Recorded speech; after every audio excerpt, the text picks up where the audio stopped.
Wow. Hello, everyone. Wow. That certainly was a game of football, wasn't it? What are we all thinking? Have you caught your breath yet? It's ended. Arsenal 4, Leicester City 2. Maybe that scoreline wouldn't have been that surprising, but of course it was 2-2 until the 93rd minute. Diego, I don't know what to say. Well, I tell you what, the person who is going to have something to say is you, Luke. I'm going to go with you. I'm going to show you some stats in the background, but tell me what you're thinking. I'm salty because I kept trying to tell myself, like, curb your enthusiasm, Luke, in the back of my head, curb your enthusiasm. I mean, Mads making save after save after save, keeping us in that game that we had no business being in for as long as we did, thanks to that man. And it started getting towards, stoppage, just before stoppage time was announced. And I'm thinking, you know what? Can we please just, shit house this 1 point and get it? No, we have our hearts broken at the end. I'll come on to you, Neil, but I mean, did we have our hearts broken? This XG is absolutely hilarious. 4 to 0.27. And here's, well, you could, I tell you what, tell your anecdote about Fantasy League and Mads Hermansen, Neil. Well, I went to look because he's not in my team, but he's on my bench at the moment. And he got 4 points, 12 saves. Again, as Diego said, incredible. Diego, if you want to join, mate, again, and we're more than happy to send you the link because you make some great comments as well. But yeah, he's been brilliant. And let's be honest, I think I said to you during the game, we're 2-2, and I went, let's just enjoy it being 2-2. And I did call that, even though I didn't call that we were going to score 2 goals. It was more just let's enjoy, and it's the hope that kills you, and that's kind of summarizing the game. It's the hope that kills you. I mean, we'll get onto the XG. Was it 0.2? It looks like 0.77. Is that 0.27? 0.27. But I think fair enough from Tyler. He's kind of right. Analysis in pointless today. Proud of the boys. I'm just sad. Definitely agree with you. Locks has said, for fuck's sake. Exactly. That's probably how we feel of that. I mean, the way that I feel is that, of course, when you're so close to getting something, that feels really gutting not to have got anything at all. But at the same time, it's like, had that have finished 2-2, it would have been a crime, really.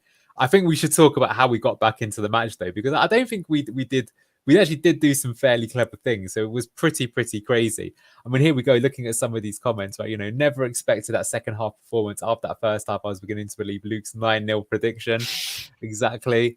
Well done, Leicester. 7 minutes too long. 7 minutes felt a bit ridiculous, in my opinion. But that said, if 3, 4 or 5 would have been fair, and it would have done. Silver Fox, here we go. Cooper masterclass indeed. Throw it away at the last minute. Not sure you can really say too much, though, on him so much. We'll come to him in a minute. And 60 million price tag on number 1 or number 31, isn't it? That's what he wears for us, Mads Hermansen.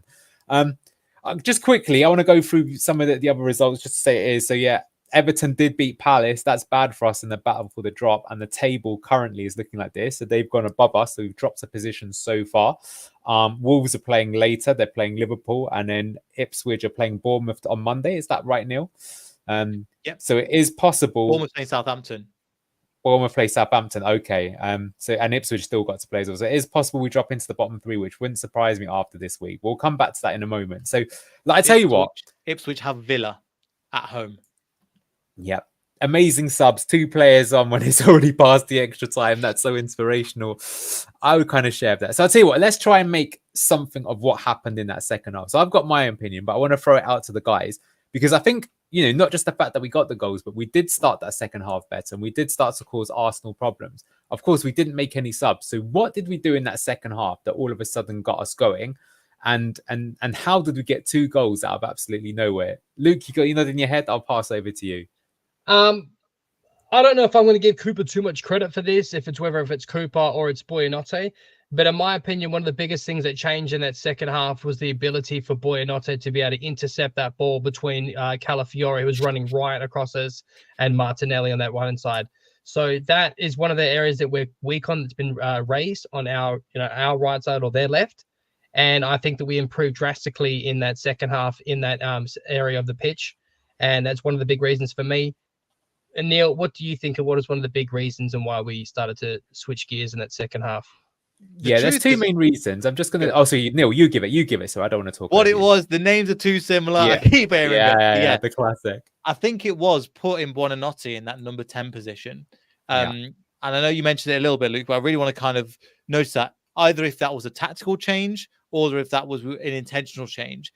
Mavididi didn't have his best game for us today, in my opinion. He's been great in the last couple of games, didn't really shine here.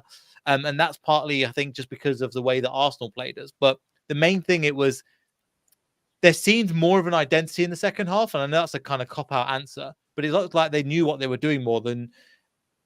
Take it back to an example of like when we played against Tottenham, where we had an awful first half and thinking, God, if it's going to be like this, we're going to get embarrassed, And second half, we came out a little bit more. But I think one of the main reasons is getting the best out of Buonanotte.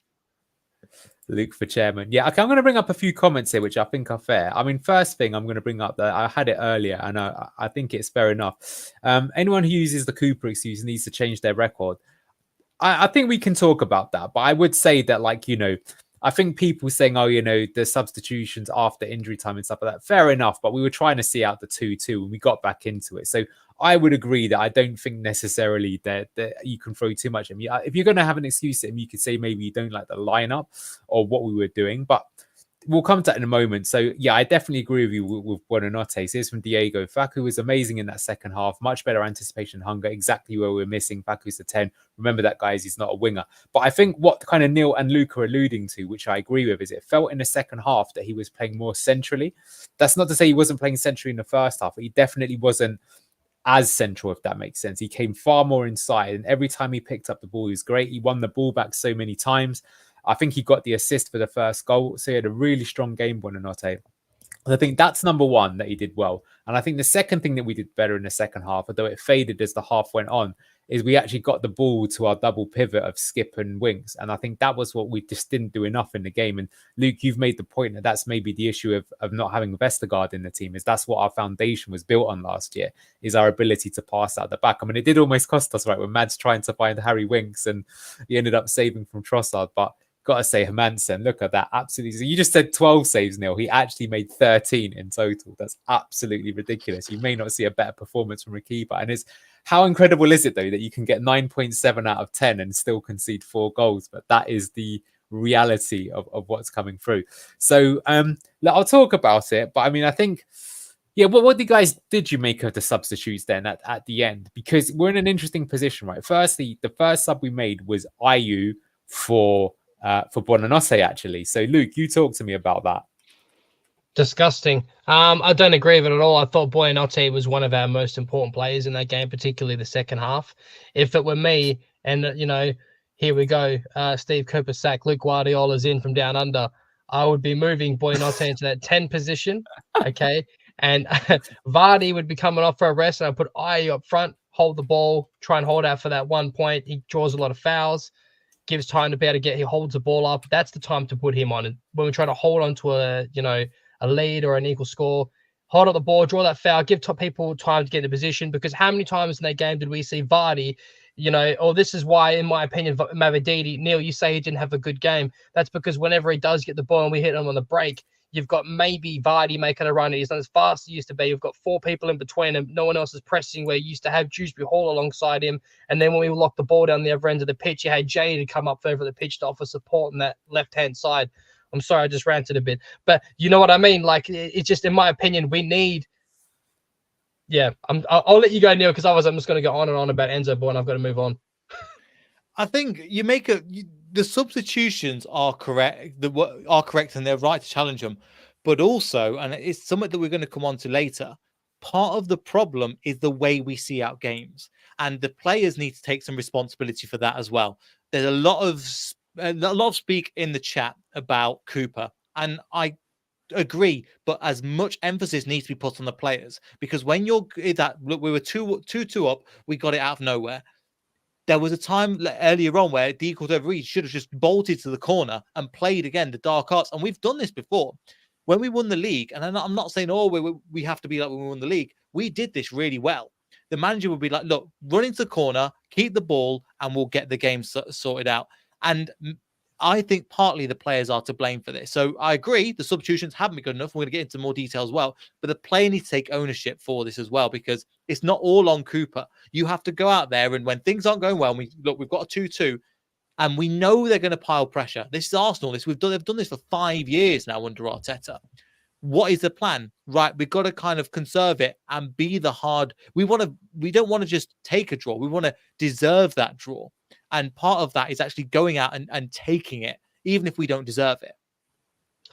Is that note, Neil, not on the manager? Because I'm thinking around 80th minute, Hermansen had an injury and there was enough time to speak to the whole team. I'm going to go through a few comments here that I think make my point for me. So Joe said, regarding Ayew, that no, we needed a goal threat on the break, not a free kick winner. And I'll remind you that in the 90th minute, when it was 2-2, the ball breaks and we actually had a sequence where we were 4-on-4 against Arsenal. When it comes to Ayew and he had the touch of a donkey, that's to quote Luke with his amazing football analysis there. And it just went off and they recovered the ball back easily. And if that had been Fatawu or somebody else, it would have made a big difference. Diego has said, like, I can understand bringing Ayew because he's strong and it means hold up play, more possession of the ball, etc. But he didn't do that. Like, I thought if you were going to do that, maybe he should have gone up top for Vardy. That would have made more sense. I don't mind the team selection, but Cooper has no clue of subs. He needed fresh blood in after we equalised to hold the rest of the match. I mean, he did wait quite a long time in terms of doing it. And yeah, this is the point of Chips. Ayew and DCR are so bad offensively, they may as well go forward. And I think he's got a really good point there. And Chips also said, Cooper only has good halves. He never has a good game. And the thing is that if you keep doing that over and over, at some point it stops becoming luck and it starts becoming a pattern. And I want to say, just because the Tito Blues on the property list, I'm not going to be like on this one so massively against Cooper, because to be honest with you, you're playing one of the best teams in the league. They had ridiculous stats. They actually had an XG of 4 goals and they scored 4 goals. So they deserved to get the 4, right? But we did have a chance with 90th minute on the clock play to get something out of the game. And we did two things, a lot of things that were bad. So you said it there, Neil. Yes, the players need to take more accountability, but you as the manager have got to come on and tell them what to do, right? To play it out, not to just to give it away, but like when you get the ball, keep hold of it, cluster around it with 3 of you, make them foul you, right? Like play out. Like, for example, why not put another centre back on then? Right? Against Crystal Palace, he put Connor Cody on, but today he's decided to go like for like subs everywhere, but made it worse. Yeah, Chips was saying, Ayew and DCR are so bad offensively, they might as well go forward. I brought that before, and DCR is not a Leicester player. And that's what I'm saying. Maybe you could make different changes there in order to kind of give you something. Ayew has a chance to do what everyone says, can hold the ball, takes the worst touch ever. 2 minutes later, they scored, is kind of my point. So they're my kind of comments on the subs. I'll let you talk about a little bit more before I kind of come into some more of the players. What do you make of that statement then, that actually we could have done better substitutions there? We could have, but what the reason why I'm commenting on that is because all I'm seeing in the chat is just Cooper. And yes, it is a fault. And again, Ricardo is another thing. And again, another game goes by, not a single Premier League minute from him. But that's all it is. I just want to come back to the comments and go, look, it is, and Cooper does deserve it, but it's not just all on him and going, oh, it's his fault. Yes, it is, but the players need to take responsibility. If it was the players not playing the position, or if it was just the manager making an absolute mess of things, let's be honest, we didn't really deserve anything out of the game, and we didn't by the end score, but we got 2 brilliant opportunities to get back into the game. Appreciate that as well. So yeah, make sure you subscribe down to Luke as well. But yeah, we've got to make sure to again get the most out of it, because it's frustrating. But at the same time, we all knew we were going to come out of that game with 0 points, but it's how we've managed to do it and how close we were to really understanding that. And part of it, as we'll probably come on to later, has been the goalkeeper and James Justin. Yeah. Just guys, we've got over 112 sadomasochists that have come in after watching that. Thank you so much. Would love it if you could like and subscribe to Beyond the 90, LCFC Down Under, and for Fox State TV, which you're wanting on there. Luke, talk to me. What do you think? What do I think of what the subs? Yeah, the subs, and if there is a case to be made for the coach, or are we being too harsh? Because I mean, look, here we go. Fox has had a 0.26 XG. I think it's 2.7. Crazy to get 2 goals. So very much against the run of play. But talk to me. Again, look, you can say donkey subs again from Cooper, but the problem is, like, there was a comment someone put up earlier about we needed a goal for it. But the problem is, who do you say Vardy's puffing, right? Who do we have as an option to sub for him? Edson Odoard, whatever his name is, was garbage against Walsall. Probably like pretty desperate, loan option in my opinion. Or you have Ayew, and that's it. Or maybe you move Mavididi into that top position. So other than that, in terms of, we'll get onto that in a sec, right? But in terms of up top and goal threat, we've got not much options. We're limited, right? Yes, I know you had the touch of a donkey. But if we had to make subs in that attacking position, why not keep Buonanotte on as your 10? Bring Fatau on that right-hand side. We know he tracks back well defensively, and he can stretch the pitch and, get up there, and that's your goal threat right there. So Ayu up top, Fatau on the right. Now, this man here is like free Ricardo is huge. Now, in my opinion, if we were to play the back five, we could put JJ on that left side and centre back, which we've seen him before. Have Fass in the middle, or even a Coley, on the left. But he got a bit better in that second half, but he was poor for large parts of that game. So you could play a back five, and you could make a shout for that to hold that game out. But then you're just inviting even more wave of attack, which we're already sustaining so much of it is. So how can we really bring on a goal threat? Going back to that comment from someone saying we needed a goal threat, where does that come from if we're having so little of the ball, in my opinion? Absolutely. And this is what Scott's saying here. Not enough pressure on the ball. I get the defensive block, but where was the fight to try and get something from it in the first half? Second half, huge improvement, but why were subs not made sooner? And you could also say that, like, after we've got back to 2-2, we then kind of like sat off again. Like, we were just happy to take it. Whereas you could kind of say, if you were braver, would it not be? I mean, I'm going to come to that in a moment. I'm just going to bring this up again, which is Chips really don't want to see Ndidi in the 10. It's so depressing seeing his wank touch. I know we really don't like him there. I think we did say that in the first half, that we felt in this game he wasn't that great at holding it up. He did cause some chaos helping. I mean, just going to bring it up though with the Ndidi. Ndidi got another assist today, and he actually did a left-footed cross onto JJ, who then just struck it with his left foot. So a few things I'll say about that. One, Justin, he's actually hit what could be goal of the month contender with his left foot.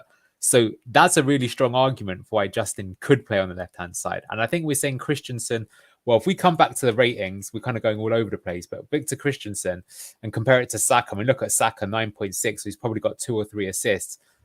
He's basically had Christensen on toast most of the game. So, maybe we could do that. Chips has put Cooper learns from the best managers such as Wayne Rooney. Although Wayne Rooney actually beat Luton earlier on today, which is kind of crazy. Here's kind of funny one. Remember when Arsenal last won the league? Ranieri brought on Wasilewski and we conceded. Cooper learned from that. Perhaps. Yeah, that was when we won the league, though, of course. Simon said, I don't think he's played the same attacking midfield three in any game yet, has he? He's not really a sense that he's making his mind up on the best three either, which is kind of possible. And Clibo here's put, I knew we'd concede late as soon as those subs were made. Why change what we were doing? Boring, predictable, and relegation coach. And this is my point. I kind of do feel that given it was 2-2 with so little time to play, that a really strong coach, the difference between like, an okay and a good one or a great one is a great one's going to get something from it. And look at Arteta. You can say what you want, right? I don't think they were brilliant in the second half, but they still scored 2 goals and the title is still on for them. Whereas with us, yes, it might have been undeserved, as you said, Neil, but we could have got something and we didn't get something out of it. So I'm going to start skipping through some of the players there now. But of course, do free to take the conversation where you want. And thank you so much for chat. There's some great comments here that we're going to come to. And yeah, look, fair enough. Chris has said, look, honestly, lads, while the result was garbage, that was an amazing second half and we're super unlucky. It's Leicester, it happens. I think you're right up until about the 90th minute. That's kind of my point. I think better subs, we get something. But okay, first and foremost, I'm going to come to you, Neil. What can you possibly say about someone who's fast becoming a cult hero if he wasn't already? Mads. I mean, he's been our most consistent player since the beginning of the season. Agreed. Now he's now not because he's accelerated that level to another level. 13 saves in a game. The fact that, and he was everywhere. And I think you were mentioning it again, not to steal your thunder. You say he was playing on pure adrenaline. He was giving the ball away in stupid positions, but then making up for it with the saves. He's playing like a keeper in this game. Who am I thinking? There's a keeper. The person I'm coming back to, again, different kind of player, but the same kind of work ethic was like Shay Given. I'll give you what I mean by that.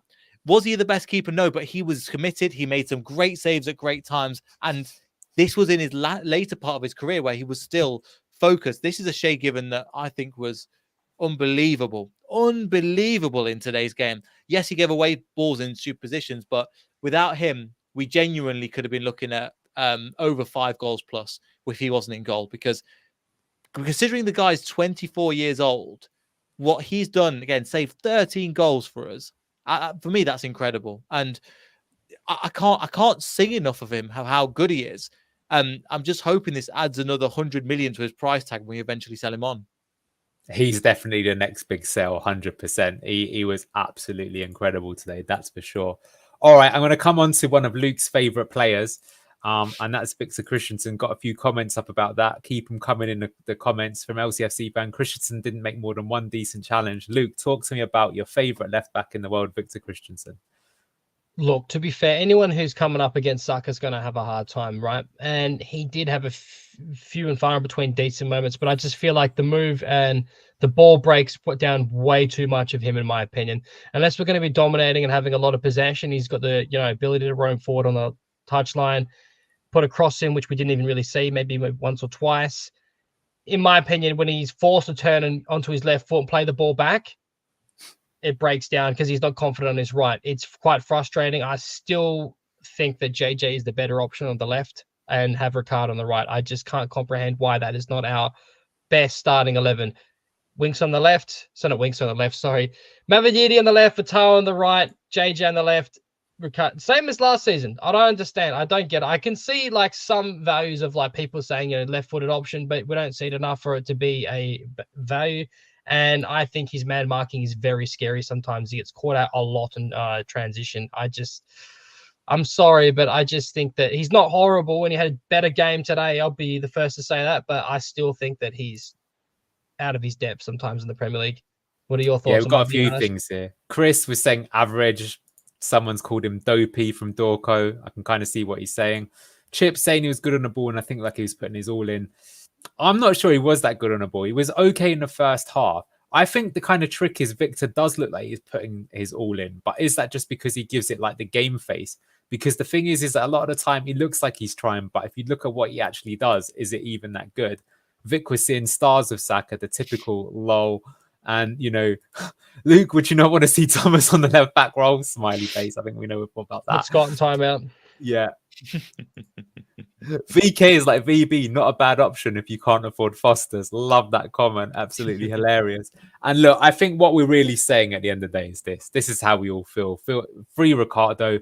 Like, he's okay, Christensen. Yeah, still young, though, ain't he? He definitely is young, but it's like we need to stay up. And surely if we put Justin on the left, who, by the way, scored goal of the month contender with his left foot, and we put Ricardo on the right, it makes the team stronger and we'll be better. Anyway, let's move on. All right, Neil, I'll give you two. Talk to me about both Wout Fass and Caleb Okoli.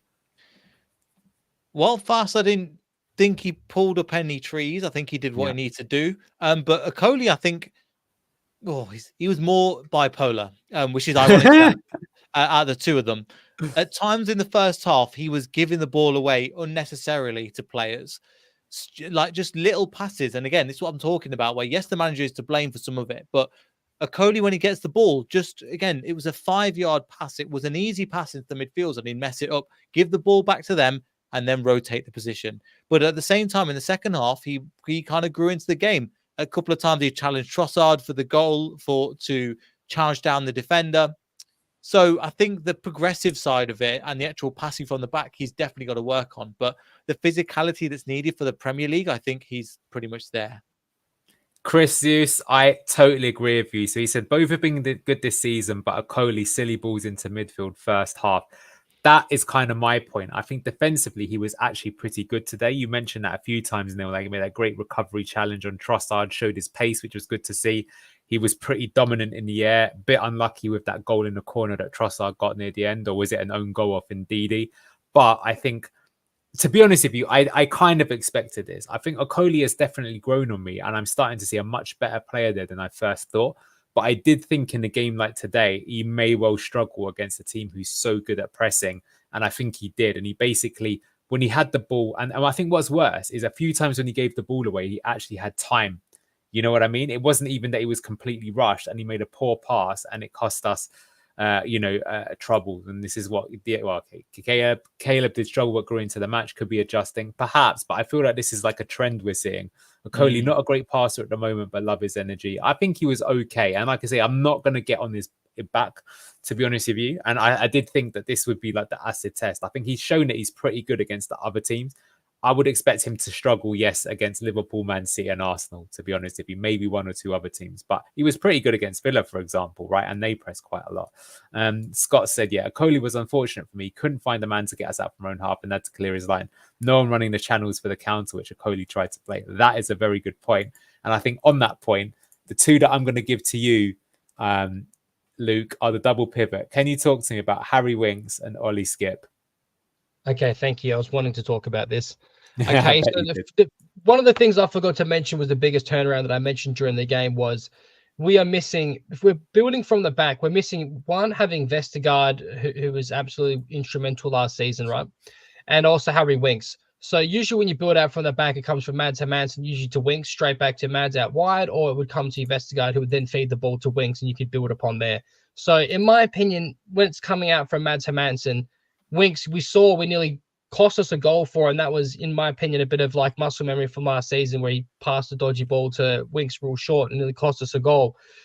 Harry Winks is not having enough time on the ball. We're having barely any possession, so we're not getting the best out of Harry Winks. And in my opinion, that's because people like a Coley are not good on the ball when we're under such heavy press. So in my opinion, the ball needs to be started out the back to Harry Winks, and then we build upon there with Skip being one of your double pivot that advances further up the pitch and also offers you that left-foot-sided option.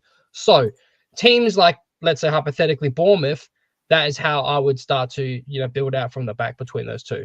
Oliver Skip, I thought had a good game. Well, I think that second goal started from Skip getting the ball from Mads Hermansen and building upon there. So as our builders, I think those two are absolutely exceptional, but we need to get the ball to them and we need to control them more. So that is probably one of the biggest things that we need to build upon, in my opinion. What are your thoughts, Anil? I totally agree with you. I'm going to bring up some comments, but I think you basically said everything I would like to say. So that said, Rated said, clear Winks isn't happy under Cooper. Sounds like another average performance. And I think it is fair to say it was a bit of an average performance from him. And then Matt said, I like Winks, but I think Ricardo can do the same things Winks does, plus a bit more, especially with Ricardo's quality on the ball. Now, all of that is definitely fine. But I think, LCFC fans kind of mentioned here, that's what you need Yannick for. I think you called it out perfectly right, Luke. We're definitely this season, we are not playing through that double pivot anywhere near as much as I thought we would do. Chris has said here, honestly, we should have the far more long ball threat today with that harsh press. Winks and Skip had no chance of looking good. Maybe, but for example, I feel like we didn't even really try it so much where, as you say, last season, we'd always be looking to play out of trouble. And we did it actually for the first 5 minutes in this game. But after that, we never really looked at it. And I think that's all of the defenders. Like, actually, I didn't touch on it when you said Victor Christensen. But one thing I don't like about Victor Christensen is I don't think he's too good under pressure. I think he doesn't often help you get up the field. He's kind of good defensively. But that's where we're struggling in a game like today. Under Enzo, yes, you might make some mistakes, but you've got to have the confidence to play through the press because that's what's going to open them up and get them going. If you never do that, you won't get it. Just quickly, just want to say, Locks, thank you so much to us three for helping out. Well, thanks to you, Locks, for hosting. You're having a holiday now, so have a great time in Turkey. Hopefully it's not ruined by this result. Bring back Soyuncu with you. Yeah, bring back Soyuncu. Daniel Amate got released from his Turkish club, by the way. Hashtag just saying.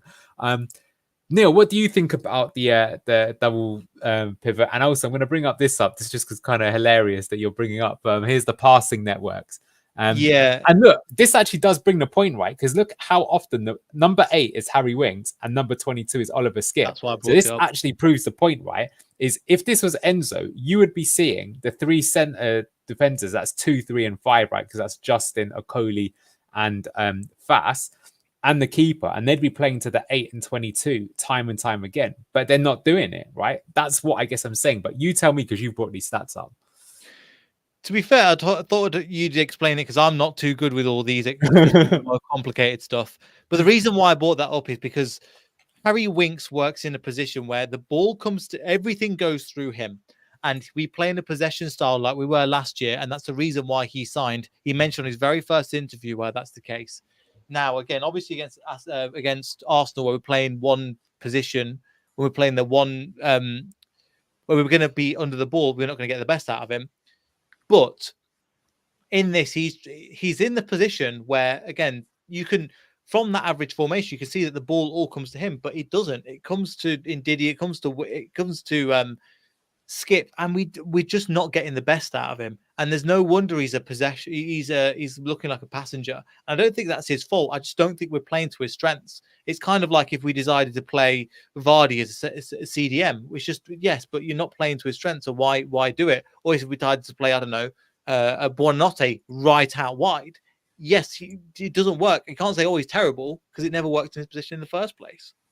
All right, we got some heated chat here, so I'm going to bring some of these comments. I've got to say, I've got to talk about that passing network. I please share that with me after the game as well. I want that from my analysis. That is hugely telling. I cannot tell you how much that is. Scott said, I feel there is no chemistry between Winks and Skip as there are not enough passes between the pair. And then LCFC Down Under disagreed with that. So Luke, tell me why you disagree with this. So what's your take on this double pivot? Because I think it's pivotal to what's going wrong with Leicester at the moment. I think so as well, and I strongly disagree. I think those two together are great. I just think it's a system that we play, and you could easily put Ricardo. People are shouting for Ricardo Pereira in that wings position, and I totally agree. He could do it, absolutely. We know he could, but you have to admit that, in my opinion, that Ricardo is nowhere near as mobile across the pitch as Harry Winks is at his best. You have to admit that, and if you don't, then we'll find it's okay. Football is about opinions. You could put Ricardo in that position, right? That double pivot. But in the system and the way that we're playing, particularly with Vestergaard alongside to be able to have decent ball distribution from out the back, any one of those two double pivot positions is not going to look like as any cohesiveness because of the way we play. So, in my opinion, I think that the people saying that Winks hasn't been playing that great is because we have not had a lot of the ball. We've gone from being dominating possession in the championship with 60+ possession, right?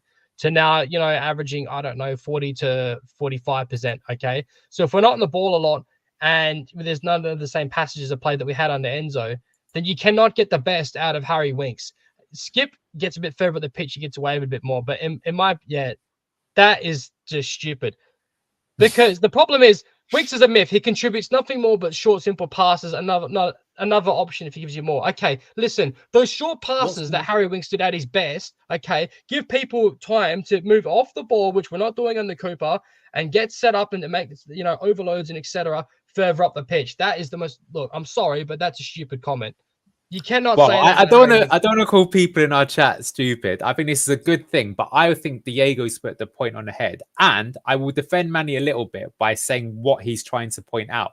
I think you could make the argument that in the way that Cooper is using him, actually Harry Winks is not contributing much, right? Mm-hmm. But what Diego is saying, and what I agree, is that it's because we're not using him correctly, whereas under Enzo Maresca, we did. So the Winks hate is so fucking forced. It's a message by people who don't understand football. That again might be a bit harsh, but I think he's saying. But yes, I will tell you right now, this will feature in my analysis, right? So this is basically the problem, and this is why we've struggled in this game. Is that I'll try and find one actually from last season. If you could help me with that, Neil, with Maresca.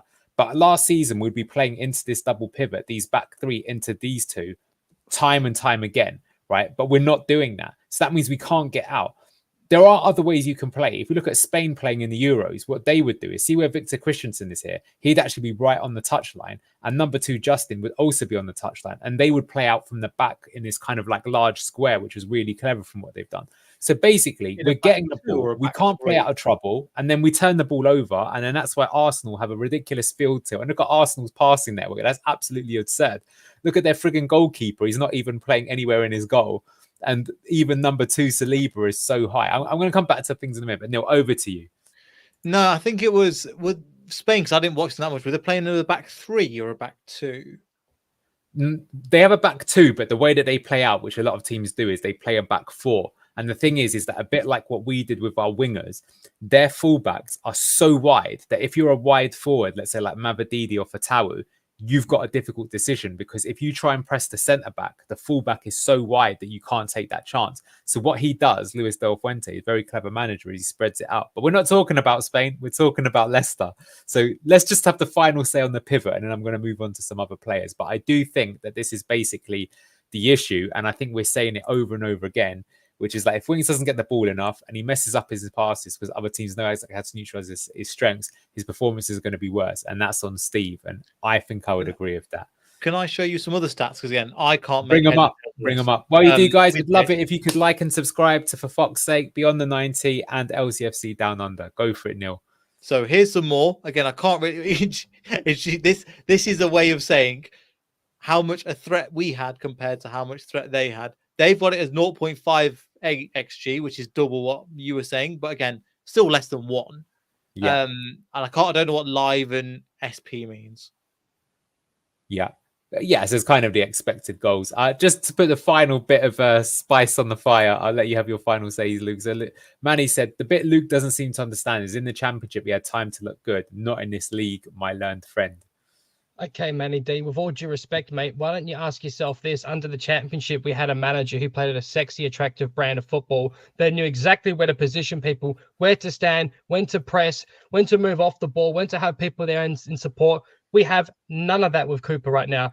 We barely have an identity as it is. So with all due respect, yes, I completely understand what you are saying about the championship and having more time on ball, and a lot more people were parking the bus against us. But you cannot say that under Enzo, and building upon what we had from last season, that you would not get a lot more out of Weeks and have more time on the ball. Just saying, playing of a back three, just saying. All right, we're going to move it on. Thanks for sharing that, Neil. We're going to make that a part of the show, I think, from every week from now on. So let's move on. I'll hand this over to you, Neil. Steffi Mavadidi, what did you make of him? Didn't really see him too much, did we? Again, there's some games where he goes missing, and that's okay. I just don't think I think the way that we played when we have Leicester possession, we were looking for him, we didn't find him. And if everything where we were getting space is through the middle, so Wilfred and Didi and Buonanotte with the 2 seconds of touches and time they had on the ball, it wasn't his fault. But he didn't really do anything today, and I don't blame him. I just don't think that the way that we played today really played to his strength, which is one-on-one running at a man. Yeah, exactly. Buonanotte, we've covered. What do you make of Jamie Vardy? Non-existent again. Same thing with, I don't blame Jamie Vardy for not playing, but you meant a good point. I'll throw it back to you when we were playing. He's underrated in certain aspects, even in this game where when other people are playing Leicester City, it's still yes, but Jamie Vardy's playing. Do you want to go into the point you made? Yeah, I was going to say actually that for as much of him not touching the ball, I think Vardy actually did pretty reasonable. So in the first half, the only thing that gave us any sort of goal threat with our 0.07 XG was Vardy got it. He held it up really well, and then he did a really nice curved chipped, floated pass over to Justin, who took a touch and then went for a shot. So that was pretty decent. And then in the second half, he got the ball quite a few times. He held it down. This led up to it's actually our best move of the game, if I remember it correctly. And Luke's kind of alluding to this as well. It starts with Mads. Mads gets it out to Skip. Skip had some time to turn on the ball. He plays it forward into Vardy. Vardy playing the false nine, manages to turn, brings the whole team up. We end up, I think Buonanotte gets the ball. It gets, fouled. And then that leads to or it might be the Ndidi crossing over. Anyway, that was when it was good. And that's basically, really, really, I think, useful for us. So I think he actually proved himself to be not too bad at all. But the issue is, as we're kind of saying this, although, Diego's saying here, Edouard should honestly start this match, IMO would have given us more. I think I agree with you, Neil, that I disagree with this. I think Vardy was very good in holding it up, but the issue is we just couldn't get the ball to him enough, which we've shown with the passing networks because Arsenal didn't allow us to get going. And this is what I want. Again, agree with Diego a lot of the time. I don't think that was the case because this is something that people from the outside that don't watch Jamie Vardy will say time and again, where he plays on the shoulder. He's only got one trick pony. He wouldn't have as many goals as he's currently got if that was the case. Jamie Vardy's, again, the ability to drop deep and the fact that he's playing 90 minutes, let's be honest, the fact that he didn't get substituted speaks. Would I have substituted him? Should he have got substituted? Yes, I would have. But again, we just didn't get enough possession for it. We probably should have substituted him for Ayew and allowed Buonanotte to push forward instead of playing Ayew as a 10, which again is another thing that I have against Cooper because out of all the number 10s we've got, you choose John Ayew, who isn't a number 10. Anyway, that's part of it. So I'm still impressed with Jamie Vardy every game because the name in itself will harry defenders. What I mean by that as well is that I spoke to other fans, even the fans that have. So the fan from Chile that I actually interviewed on the show a couple of years ago now. He mentioned when he wears his Leicester City shirt, they recognise Vardy before they recognise Leicester City, and that shows you that I'm not saying he's bigger than the club. Leave Jordan Ayew there because he's his favourite god today. But yeah, so Jamie Vardy arguably is one player that is bigger than the club. Yeah. Well, there's a few good comments here, so I want to bring them up, which kind of make my point. So Joe Smith, Vardy won the free kick for the first goal and should have had a free kick for the Guna goal too. And most people have said, yeah, that was a blatant foul. The Vardy pass to JJ early in the game was a good chance.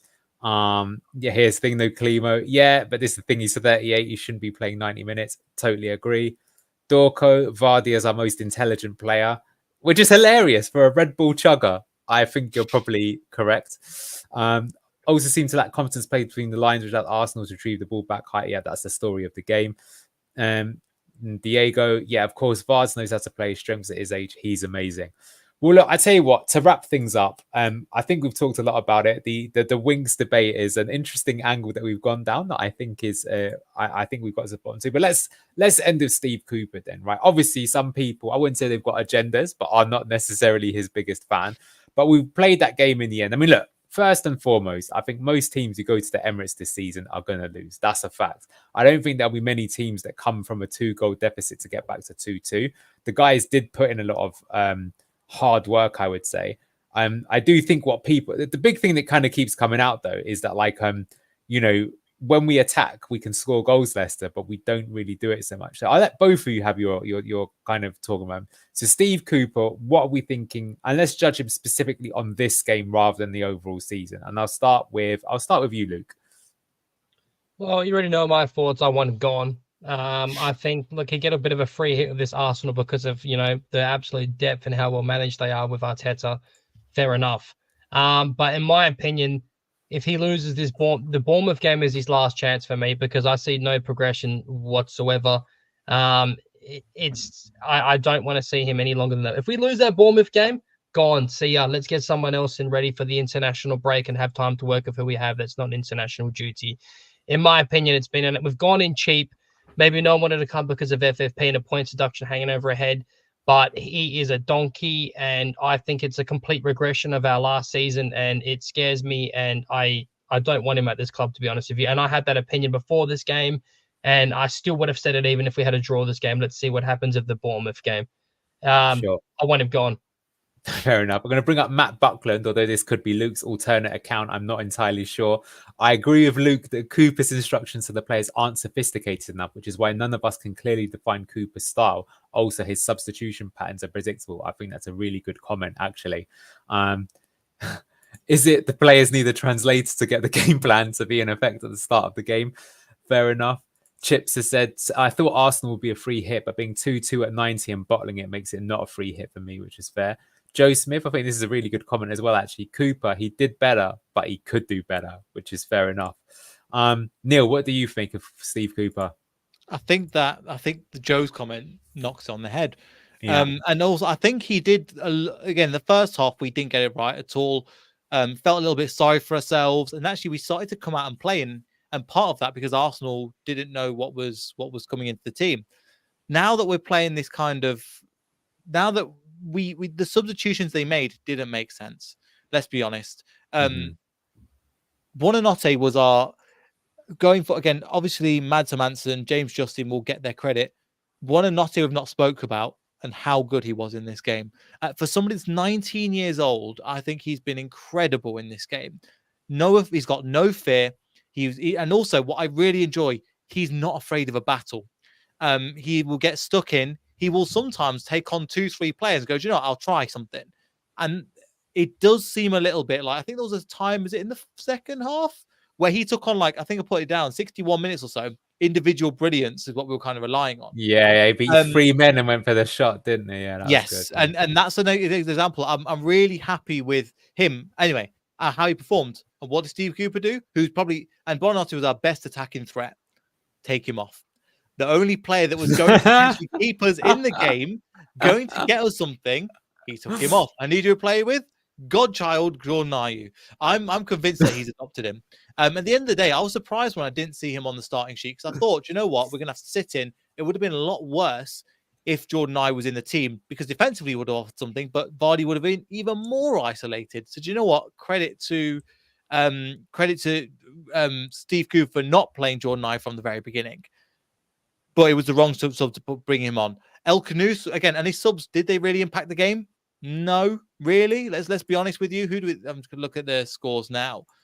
Jordan Ayew didn't really affect the game. Wilfred Ndidi was Odds and Edward was 98 minutes. Cool. Yeah, that's ridiculous. Like, what's he supposed to do in that time when the game is already gone? D. Cordova-Reid 91 and El Canoes 91. Now, nothing against either of those two players. What can they offer? What can they offer in that amount of time when we're under the cosh? And if you are going to come on, you're not going to try and play it simple, or go and run it into the corner. Your mission, and the manager should be screaming in your ear going, we've got 2-2. We need to see this out. You run, you tackle, you get in that corner, and you try and play the dark arts of the ball. And credit to Mavididi, who was playing it literally until he went off. He was on the floor pretending like he had cramp, and I thought, of course he's got cramp. And lactic acid buildup at the time. But at the same time, we really need to capitalize. We've got something good there. Mavididi should have played all the minutes. Let's be honest. He would have done more than El Canoes and Reid for the substitutions. I would have preferred him not to make any substitutions, as bad as that sounds, because we were playing, we understood what we were doing. His substitutions made us regress. Now, it was 2 times where you're looking at the game and we did lose the 2 goals. But I don't think it's a coincidence we put those substitutes on. And we put Reid on and we put El Canoes on at 94 minutes. We also conceded it in 94 and 99. So again, Steve Cooper, again, not to backtrack on what I was saying, but he is a reason why we lost the game. It's not all his fault, but I believe that's one of the reasons why as well. Because again, we could have got a draw out of this. And as you were saying before, a better manager would have gotten something out of the game. And we've gone, do you know what? I don't know how we've done that, but we've got a point, and that's all that matters from the game. You know, when we won 1-0 against Sunderland last year, and it was the awful game. We were playing terrible, but at the end of the day, we got the 3 points, and we went on to the next game. Yes, we weren't as good in that last game, afterwards, but we went and we got the 3 points. And good managers and better managers, like, let me be honest, Arteta in this game, got the points. And at the end of the day, when you play terribly, it doesn't matter. You have to pick up points. And this, again, that's all it is at the end of the day. We would have taken a point away from Arsenal. We don't get anything there. And it was in our hands. But we let it slip. And part of it is down to the subs. Yeah, I'm going to pass over to Luke in a moment. I'm just going to say your point when you said that our best player was Buonanotte and we took him off from an attacking point of view. You have to laugh because otherwise you'll cry. And he's done that so many times as well, where he's taken off one of our best players and, it's cost us the game. That's really, really frustrating. Definitely a lot of kind of comments there. But Luke, just quickly and say, we're going with Arteta as well. We've got to say some things. They brought on Ethan Nwaneri, who was 17, and he was twinkle toes in the box. How good was he? Really exciting. Luke, what do you want to say about Steve Cooper? I believe you want to contribute to what someone else might have said. To what both of you would have said. So look, talking about, I got 2 things I want to raise. First of all, how many goals have we conceded post sub changes for Cooper? I think would be a terrifying stat that we can talk about in another show. B, answer me this, Anil. What would you say was Keenan Dewsbury Hall's most important asset that he brought to us as a team? Progressive carries and passing. He got the ball up the pitch. Yeah. Not the progressive carries, correct? Yes. Okay. Yeah. Now, in my opinion, the most crucial player that we have available to our squad right now that has the ability to do that is Buonanotte. Hence why he has to remain in the team. And why I ask everyone in the chat this, unless we play with a back 3, as good as Wilfred Ndidi has been, in my opinion, do you think it is to our detriment to be playing him as a 10? Because I would much rather have Ndidi as a high 8. Because I think Buonanotte not playing and Fatawa not playing is criminal. So how can we find a way to integrate them all into the side is my opinion. And I think the way to do that is play the back 3 again and have Ricardo, Winks, and Skip as your rotation options as your double pivot. What are your thoughts on that? Yeah, you've stolen what I'm going to say in my analysis show later. So thanks a lot for that. You're going to make spoilers for that pretty good video. Well, look, guys, get your last remaining comments in if you want to. I think for me, what I will say is I will say a lot of things. I think for me, the big thing with Cooper is that unfortunately, he is not getting the best out of his team. I think the total sum of all the parts is less than what it should be. I think that's the biggest problem. And I think, for example, it is fairly mental that we got 2 goals back from being 2-0 down. But if anything, that should show you is because we have actually got good players in the team and there's something there. It's not a case where this sometimes happened in that Great Escape season where it just looked like, you know what, we're playing well, but we just don't really have the team to stay up in this division. That is what's so frustrating about this season. I think we absolutely do have the team and squad to stay in the division, but it's sort of being sabotaged and we're not going good. And, you know, someone's put here that, Cooper is under big pressure. Here we go, Thomas. Yeah, this massively ramps up the pressure on Cooper now. 7 games about a win. Everton won today. Players not convinced of roles of position. Stupid subs. Board looking to resolve manager loyalty. I can't really disagree with anything that he said there. And I don't think it bodes well. And I think it does. It really does have loss to Bournemouth and managerial change early into the season written all over it, doesn't it? Given that other teams will probably be looking to change manager. Yeah. However, today's result isn't the one that's going to lose Steve Cooper's job. It's the next 4 games. So you're looking at the fixtures we've got coming up. I don't know if you've got them up, but we're going to be looking at Bournemouth, Southampton, Nottingham Forest, and Ipswich. Looking at those games, they are players around. They are teams around us. Again, Nottingham Forest aren't in this position at the moment. But let's be honest, for the rest of the season going forward, Nottingham Forest will be down in the bottom half, in the 10th and below. However, looking at those again, those fixtures, they are the bits that, in my opinion, should lose Steve Cooper's job if he is going to go, because that's the ones we need. Again, Manchester United, I know they're terrible. If you saw the 20 game, oh my god, the run that player made, that was hilarious. But this is where Steve Cooper isn't going to is going to lose his job, basically, because we've all said. So can I just interrupt you? This comment is making me crease up. At least we've been consistent with last season. We spend most of our time in our own half. The difference is last season we had possession of the ball.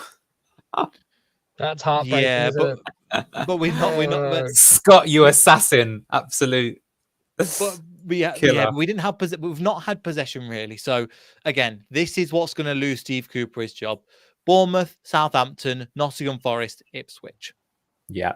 I think if we're in a bottom 3 after that, they'll change the manager. Anyway, look, go. And I don't have faith in the. I might be completely wrong about this. I don't have faith that he will go after these games. I think top is too soft, in my opinion. However, that might be different now because of the fact we're not getting the points deduction, because that was always a saving grace for Steve Cooper. The fact that, well, I couldn't have done anything because you had a points deduction. I couldn't have done anything. Now it's all on the players and Steve Cooper. Yeah, I tell you what, actually, this is a good point from Diego that the Southampton one will be interesting, because if we lost that match after having a 9-1 aggregate score against them last season, if there wasn't any doubt beforehand. I think the thing is, though, is after the Bournemouth game, there's actually an international break, which will give you a window to make a managerial change. We'll have to follow what happens with the Wolves game, because Graham Potter, I don't know if you've seen, but he's basically shopping himself around now, which is very interesting. Chips agree with you. Top is too soft. He's not half the man his dad is. I would agree. I think it's kind of understandable, though. Like, if you're someone that grew up in luxury and wealth and not really having to struggle, it doesn't matter how well educated you are. You're not going to be from the streets, which is like what Vichai was. But look, guys, I'm going to leave it there. Thank you so much. So many people, over 100 joining the chat. It's been a pleasure with you always. All in all, what an epic game. Somehow from 2-0 down, we get ourselves back to 2-2, but Leicester managed to conspire to give it away right at the end with 2 goals in injury time. Arsenal take it 4-2. Bit of a tough one to take.